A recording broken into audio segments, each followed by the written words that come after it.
I'm delighted to have conversation with Kayvan Mashayekh. Kayvan is an attorney turned filmmaker. He's a writer, he's a producer, and I'm sure he's already been into directing. Kayvan represents Producers Guild of America, and this particular session is actually to know more about PGA and what PGA's vision and roles are, especially in the international alliances. Recently, PGA has signed an understanding with Producers Guild of India, PGI, which I represent. Probably will speak about that too. I will not spend time talking more about PGA, but only I would like to say on behalf of Producers Guild of India that we are very excited to work with the Producers Guild of America to understand how this largest film industry in the world, if I remember, if I'm accurate on the number, is about 8,500 members are in Producers Guild of America. And I think all of them are independent producers, right? That is correct. Except MBA, which is a separate studio. That's so let me request Kayvan to give and talk more about PGA, and then probably we'll take our conversation. Well, thank you very much, Kulmeet. It's my absolute pleasure to be here to have this conversation with you. It's a great honor to meet you. The Producers Guild of America couldn't be happier to have signed this agreement with the PGI and a memorandum of understanding to try to create a collaborative bridge so that our producers and your producers could have an opportunity in the future to work together and create projects potentially in the future. These types of things are only going to happen and work if you have enough passion and dedication and focus from the members themselves who want to initiate and to cooperate with your members. And it's a two-way street.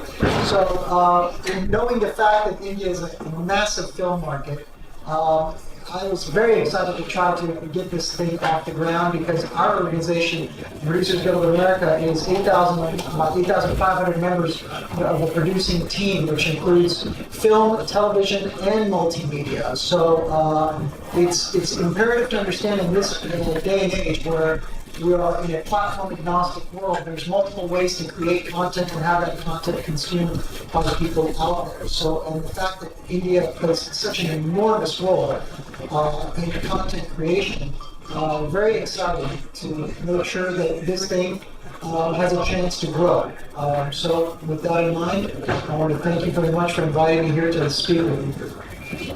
Kayvan, if you can talk to us more about what are the job profile or the kind of work which PGA does, which would benefit a producer or a filmmaker. There are multiple producer associations worldwide, and by and large, the impression of a producer's body is actually not very effective. And people always see that the roles are limited. It's more a body which regulates rather than adding value to the producer. Absolutely correct. The Producers Guild of America, just to make sure that you understand, is a trade organization. It is not a labor organization. We don't have collective bargaining power, but so it makes us, as a trade organization, understand and realize the importance of the independent producer and working together and trying to collaborate and create projects to move them forward. So from that perspective, what you have to understand about our organization, we have several different committees that handle different things. We have a diversity committee, a green committee, an international committee of which I'm co-chair of, which I represent, which we have affiliations with 17 different producing organizations and commissions around the world, which we are actively trying to engage with to try to create workshops, try to create programs where people from their organization and our organization can work together. So when we say, what is it the Producers Guild of America does? It is a member-driven organization where people are trying to find ways to connect, network, and learn from one another how to become better in the craft of producing. That's really, in a nutshell, from the 11 years that I've been a member of that organization and I've been elevated to the status of being elected as the co-chair, it's been most beneficial for me because, all you can do is just you pick up the phone or send an email and you can get the answers you want. That's the value is in the power of the connections that you make in that organization over a number of years. But you are only going to get that if you are engaged enough to be able to want to collaborate and you want to seek out that advice because it's there for you and it's there to serve that purpose. So, is it correct to say that the role of a facilitator, is that what the trade body would do? It would make life easier for a producer? Well, the thing is, you have to understand, the organization can't do anything for you. It's the members within that organization that want to work together that's going to make it. The organization is there to provide a structure where people can find a way to find each other and help each other grow. But it's really up to the members to do what they want to do. It's like I said, it's a member-driven organization, and we have our headquarters are in Los Angeles, California, Beverly Hills right now. We also have a branch in East Coast, PGI East. We have Washington capital region. We also have San Francisco. So it's growing. And the only way it grows is that when people show initiative and want to be part of a larger team. So when I joined the organization, it was a scrappy, small little organization of independent producers who were trying to find ways to work together. Now it's grown. Why is it grown? Because people have found out about it and want to join so that they can find out about other producers that they can network with and hopefully create content. So you said you're the co-chair of the international committee for PGA. So, and you got International committee, and currently there are 17 different affiliations. Correct. So what are the criteria? How do you choose to partner with a country? I mean, what exactly is the reason to collaborate? The criteria is we need to find more Kulmeets. I'm sure there'll be many more. What I'm saying is you need to find people who are just as engaged as you are and want and desire to connect with you and to follow through. It's very important. You can't do this unilaterally. It's not a one-way street. It has to be, you have to have a collaborator, a partner on the other side who is as engaged, who wants to find a way to connect and to create opportunities. Why? I mean, through workshops, through networking events, but in a very precise, defined, and active way. So the more active you are, the more responsive it's going to be for you, because that's how people get engaged. But if you're just kind of doing it just to test it out, blah blah blah, it doesn't work. So as engaged and as passionate as I am about endorsing what that organization's meant to me over the last 11 years, I need to have a counterpart on the other side that believes in their organization and wants to connect with us. Right. So let's come to India-US relationship between two guilds, two trade bodies. From PGA's perspective, how do you see India in terms of its potential? How will this alliance help your members to work together with the members, Indian producers? India is the tiger. I love it. I mean, I think the potential for growth is so massive. I mean, as a recent Hollywood Reporter article that I read, Ted Sarandos of Netflix said that the next 100 million subscribers for Netflix is coming out of India. And he sees the potential of growth in that industry in creating content for India to make it grow. So when you hear stuff like that, when you see that in the press, and when you talk to your colleagues, and you go to places and you see Indian productions going outside of India to shoot projects, and they're shooting in English. They're not just shooting in, it's not Hindi language, or as you said, there are 31 languages in India. But it's incredible because they're showing the power that they want to do to create content outside of India, not just for the Indian market, but for the international market. So that makes us very excited to want to be partners being producers with producers, not necessarily, organizational. It's all about the people within the organization. So that's how I see it. I see it as a massive opportunity for growth, period. And, when you don't have the barriers to entry issues, because India is open to that, it makes it a lot easier for producers to want to engage on that level. I can tell you right now. I was recently in Georgia. I was telling the Republic of Georgia, and there are Indian films going to shoot in Georgia, and I was like, wow, that's a few productions are going there to shoot, and that's amazing to me. Like they're not just shooting; the Indians are traveling and making movies all over the world and trying to find best deals so that they can have better, production values for their things that are more, It's amazing. I mean, and my understanding, correct me if I'm wrong, Hyderabad is an amazing studio there, right? In Hyderabad. And apparently there's a section of the 405 freeway. They built out like a 2.5 mile section of the Los Angeles 405 freeway. Is that correct? I don't know about this. Well, it's I amazing think, to me. Hyderabad is one of the most progressive film center. Right. And the studio we're talking about is a privately owned studio. Right. It's called Ramoji Rao Studio. Right. And it's been there for many years. Right. India does not have too many studios. We cannot compete with what LA has to offer. There is a film city in Mumbai which is run by the state government, and there are certain private film cities or studios which are there. India is investing heavily into technology when it comes to post-production, whether it's a VFX, animation, etc. One of the reasons Indian film goes abroad for shooting is because of the ease of filming. India is a little more complex for us to shoot here because of the logistics issue, population, and our stars are very much known in our country. Right. So I think there's always a crowd management issue. Right. When you travel abroad, life is much easier for a star to work. Right. But the fact remains that we make close to about 2,000 films every year. Yeah. There is a huge production work which has started over the years on the new media side. Television is the largest business in the world is in India for television content production. So I have a question for you. What do you find the challenges that you face for Indian productions that want to do things internationally? Where do you see the potential for Indian productions to collaborate and to kind of make themselves better by having international partners? Where is that helpful for you? See, if you look at one of the agendas, what we work as Guild in India is that we collaborate with multiple number of countries. That is for incentives and making our production work easier. At the same time, from our business perspective, we look at a lot of countries which has a consumption market which is huge. North America is the #1 market for us in the world. Now, if you look at the newer markets over the years, Australia has become extremely important for us. So if you look at North America, look at UK, part of Europe, Middle East, South Africa, Australia, New Zealand, these are key markets where the business comes in. As an Indian content production, the Indian diaspora worldwide is huge. We always say that every fifth person walking on the planet is Indian.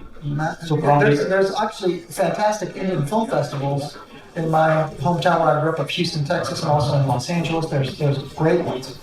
Yeah. So US is actually a nation very close to us because of the Indian diaspora. Our film business is phenomenal in US. We always had issue with production in US because of the cost factor. I see now we have got into an alliance with California. We're working closely with New Jersey and New York with an objective that how do we bring the cost lower. There are union rates issues which we face in the US. As the cost for travel is expensive for us. It's too far to go and shoot. And now with the technology and crew facilities available everywhere, we travel with lesser number of people. We don't have to travel our equipment with us. So probably that will address the cost factor. At the same time, the incentive part is very critical. Unfortunately, US does not have an exciting incentive which Europe normally provides. We are signing an MOU with the European Union network in 2 days' time, where we're trying to work more closely with European countries. We have alliances with UK, Austria. We recently signed one alliances with Spain, Italy, etc. Idea is to work together, provide services, work to the countries where we travel. In return, those countries subsidize our cost. Yeah, because we add huge value to the tourism part of the economy for that country. I mean, if I give a reference of Switzerland, after Kashmir had some shooting issues a number of years back, Mr. Yash Chopra as a filmmaker, he shot 14, 15 films in Switzerland. And Switzerland, Interlaken region. If you travel there, everything is written in the Bollywood language, or Hindi language. So, hundreds and thousands of people every summer, they still land up in the Interlaken region as a tourist. So, from that perspective, I think Indian content has greater value. So, what we are now seeing with the new media coming in, Netflix is extremely active. They become a member of Producer Guild of India. Amazon Prime is there, Hotstar, and the number of OTT platforms which are getting bigger and bigger. There's a huge work which has come up for the Indian content maker, the creative side of it. What we're looking for, partnering with Producer Guild of America and many other global organizations, is to actually get the right kind of content, have alliances with the right kind of producer. India, US, unfortunately, does not have a co-production treaty. I don't know what your view on that would be. Should we have that? Well, I would love that. I mean, that's beyond my as I say, beyond my pay grade. That's something that all American producers wish that we were able to do, but we don't have that. We have state tax incentives and so on and so forth. And we're looking forward to. Incidentally, I mean, this morning, people, whoever was here, during our inaugural event, there was an announcement made that India will soon have a film fund, which will be made available to the independent producers when it comes to the co-production with those countries where the treaties have been signed. Currently, we have 13 co-production treaties in place, so including France, where right now we're here, and Canada is got a treaty we got signed with them, and we're looking for a lot of work to take place. Excellent. So coming back to the new media side of the business, how the industry in the US has changed.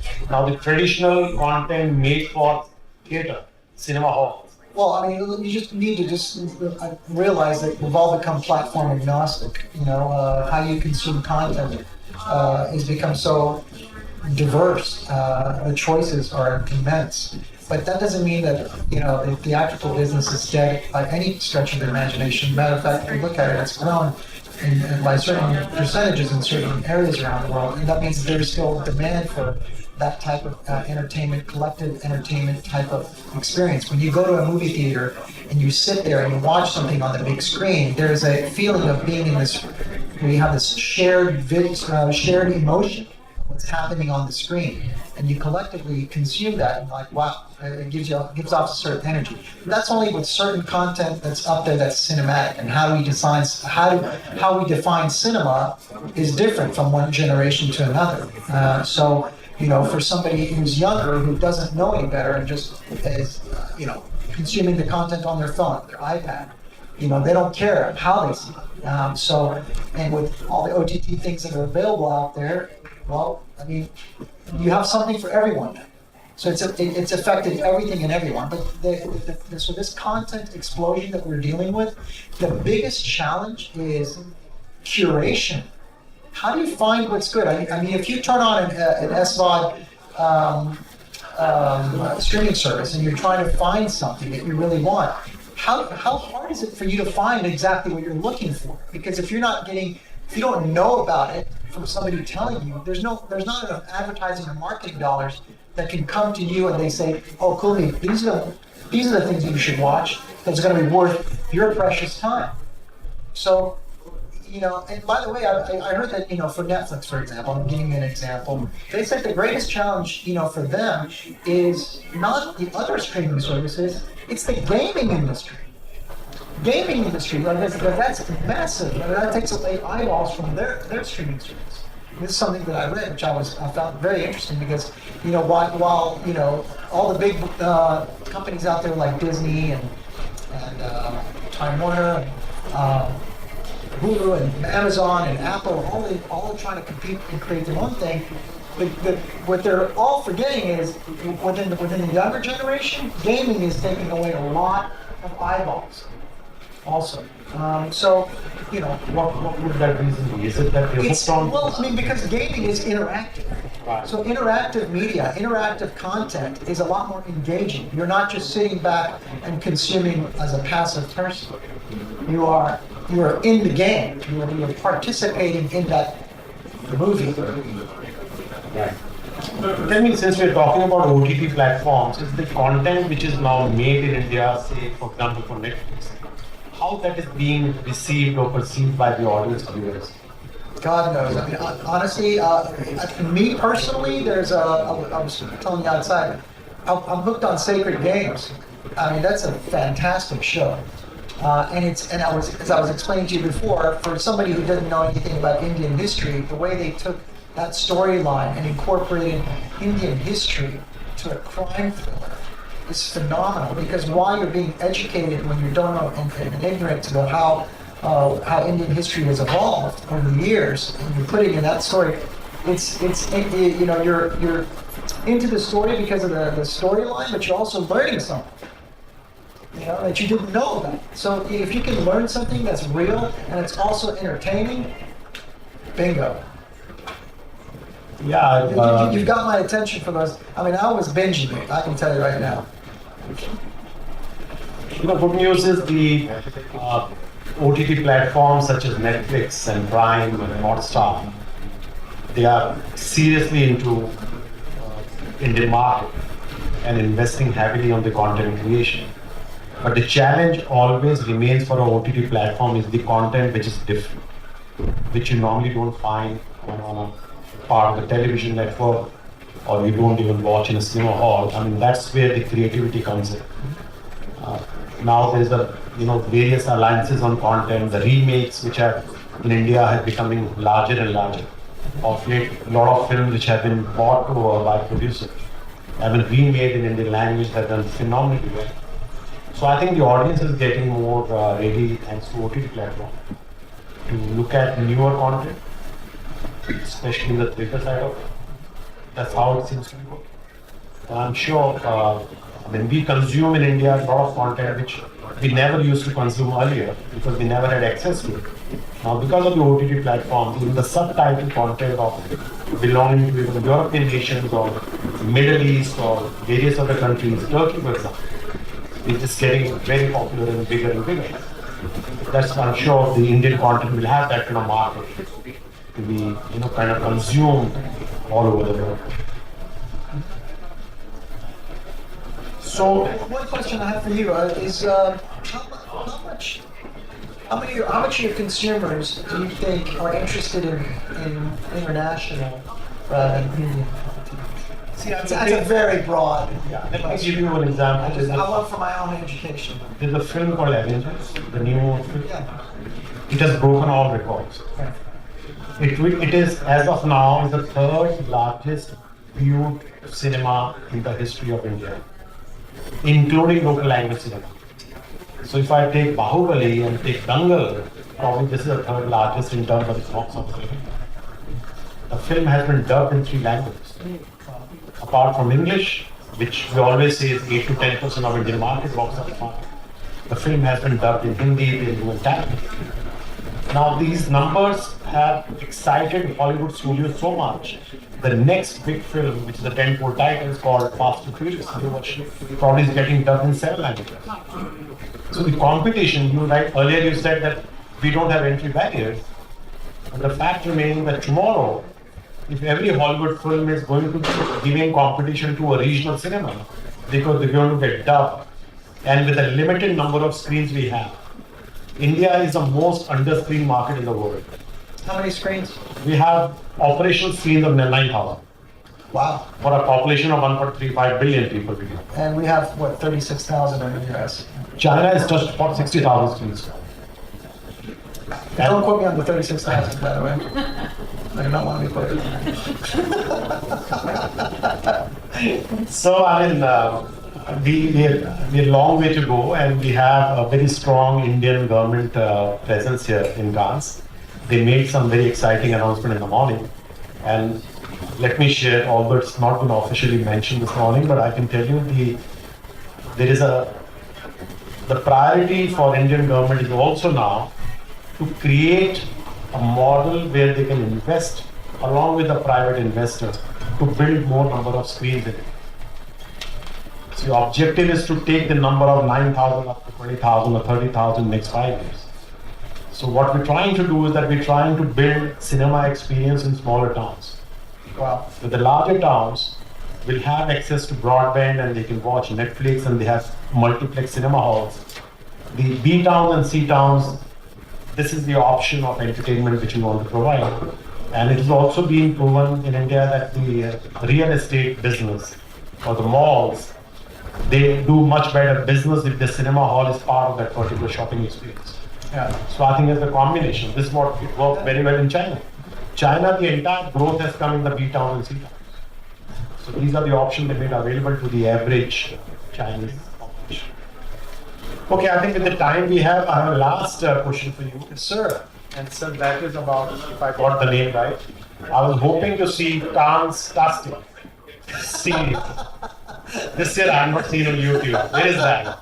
And what's the background? That's a good question. You've done your homework. So basically, last year I started this kind of a small video blog on my Facebook. It was called Cannestastic 5. And it was a segment of between 3 and 5 minutes talking to people, different people in the film industry who come to Cannes, and what are they doing here? And what is their function? And what is their expertise in? So I kind of made it as a fun thing where, in a very short snippet way, you're telling me what is it that you do in the film business and how are you related to Cannes and how can I learn something from you if I don't know anything about the film business? So I was trying to create a platform where people could be not only interested in the Cannes Film Festival, but the people who are here, the people who are trying to connect and find a way to do projects together. I was trying to make it in a very, very accessible way for people who are outside the film industry, who know nothing about it, to be engaged, to want to learn, to want to possibly enter this profession and the challenges that everyone faces and the things that are good about it and bad about it and exciting about it, because that's how you get people to be creative, to be innovative, and to think, and to hopefully become filmmakers of the future. So this year we don't have that. You do have it. I just started. I just did my. I'm about to shoot my next segment in a few minutes. And by the way, my cinematographer is Indian, from Chennai. Okay. So shout out to Manoj Anadurai. Okay, with that note, let me thank you so much for your time. Thank you very much, Kulmeet. And, It's my pleasure. And I'm very happy that we have a collaboration which should benefit the filmmakers, the creative community in US and India. Today, I'm glad that the film in India as our initiative has been spoken to with Kayvan to take it forward to the US producers to come and shoot in India. So there's always the possibility of collaboration on both the sides. We have talent, we have lovely locations in our country. US is a very matured industry for us to learn from. And But most of all, you have good people. yeah. So thank you very much. Thank you. Thanks a lot. Thank you very much. Thank you very much.